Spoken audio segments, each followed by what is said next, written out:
Vahid Əliyev dövlət aktı ilə mənə verilən torpaq sahəsi sonradan başqa şəxslərə verilib. Yaşadığı problemin araşdırılaraq ictimaiyyətə çatdırılmasını istəyir. Onun sözlərinə görə 1998-ci ildə dövlət tərəfindən ona torpaq sahəsinə dair dövlət aktı verilib. Mənim mülkiyyətimi əlimdən alır, əmlak təsdiqlə əmlak kadastrı. Mən də indi hal-hazırda müraciətim budur ki, mənim torpağımı əlimdən aldığına görə, mənim sənədli, sübutlu torpağım olduğuna görə dövlət aktı ilə, çıxarışla verilən torpağı məndən mənimsəyirlər yəni. İndi aidiyyatı qurumlardan da xahiş edirəm, prezidentimizdən xahiş edirəm, birinci vitse-prezidentimizdən xahiş edirəm ki, mənim mülkiyyətimi mənim özümə qaytarsın. Daha sonra torpaq münasibətlərinin elektronlaşdırılması ilə bağlı həyata keçirilən tədbirlər çərçivəsində 2018-ci ildə onun yaşadığı kənddə də torpaqların elektron uçotu aparılıb. Vahid Əliyev bildirir ki, 2021-ci ildə imzalanmış 1455 nömrəli prezident fərmanı və 2022-ci ildə ona verilmiş dövlət aktına əsasən torpaq sahəsi ilə bağlı hüquqların rəsmiləşdirilməsi həyata keçirilib. Bunlar elektronlaşdı. Bizim də şəhətdə 2018-ci il elektronlaşma gedirdi. 2021-ci ildə yenidən prezident fərman verib ki, bütün mülkiyyət çıxarışla cəmaata verilsin. Və mən də 2022-ci ildə dövlət aktına əsasən və prezidentin fərmanından sonra 2022-ci ildə çıxarış almışam. 2024-cü ildə öz başına dürüstləşmə aparıb əmlak 8 saylıq, Cəlilabad 8 saylıq kadastrı şöbəsi. Mənim 2024-cü ildən bəri torpağımın yarısını mənimsəyərək başqa şəxslərə verib, 2 şəxsə veriblər. İskəndərov Vali, Əzimov Qulam Hüseyin Vəkiloğlu'na. Qeyd edək ki, 1455 nömrəli fərman torpaq münasibətlərinin tənzimlənməsi ilə bağlı bəzi məsələlər haqqındadır və pay torpaqları üzrə hüquqların rəsmiləşdirilməsi mexanizmini də nəzərdə tutur. Əliyevin iddiasına görə 2024-cü ildə torpaqların özbaşına istifadəsinin və sənədləşdirilməsinin qanunlaşdırılması ilə bağlı aparılan işlər zamanı onun torpaq sahəsi barədə əvvəlcədən məlumat verilmədən dəyişiklik edilib. 2024-cü ildə özbaşına torpaqların düzgünləşdirilməsi zamanı mənə heç bir məlumat verilmədən torpaq sahəm məndən alınıb və başqa 2 şəxsə verilib, deyə Vahid Əliyev bildirir.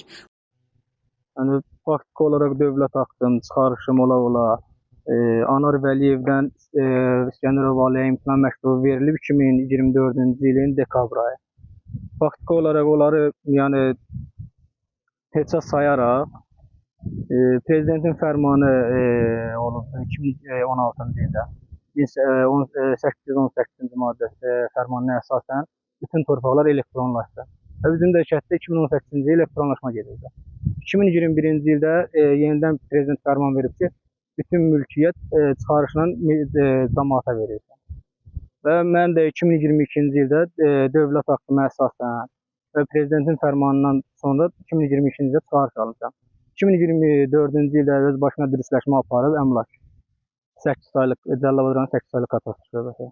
Mənim 2024-cü ildən bəri torpağımın yarısını mənimsəyərək başqa şəxslərə verib, 2 şəxsə veriblər. İskəndərov Vali, Əzimov Qulam Hüseyin Vəkiloğlu'na. Yəni, faktiki olaraq mənə də verilən yer gördüyünüz o döşdə, yəni orada nə əkin olur, nə biçin olur, görürsünüz faktiki olaraq. Orada heç nə bitmir. Nə əkinə yararıdır, nə biçinə yararıdır. Bu günləri faktiki olaraq gedirəm, mən əmlaka müraciət edirəm ki, mənim sənədlərim mənə prezidentin fərmanından yanlış olaraq istifadə edirlər. 1455 fərmanına əsasən. Deyirlər ki, bizim kənddə islahat getməyib, dürüstləşmə edildi. O islahat gedərsə mənim torpağımı alıb kiməsə verə bilərlər. O da ki, mənim yəni icazəm olarsa, mənim yazılı sürətdə ərzam olarsa, mənim heç bir ərzam olub, heç bir müraciət olmadan məndən torpağı mənimsəyirlər. Bugünkü gün faktiki olaraq İskəndərov Vali 229 hektar torpaq sahəsindən faktiki olaraq istifadə edir və ondan da əlavə torpaqları var. Onu da istifadə edir və faktiki mənim yerimin də yarısını istifadə edir. Həmçinin Əzimov Qulam Hüseyin Vəkiloğlu'dur. Burada məndən bu uşaq onda uşaq idi.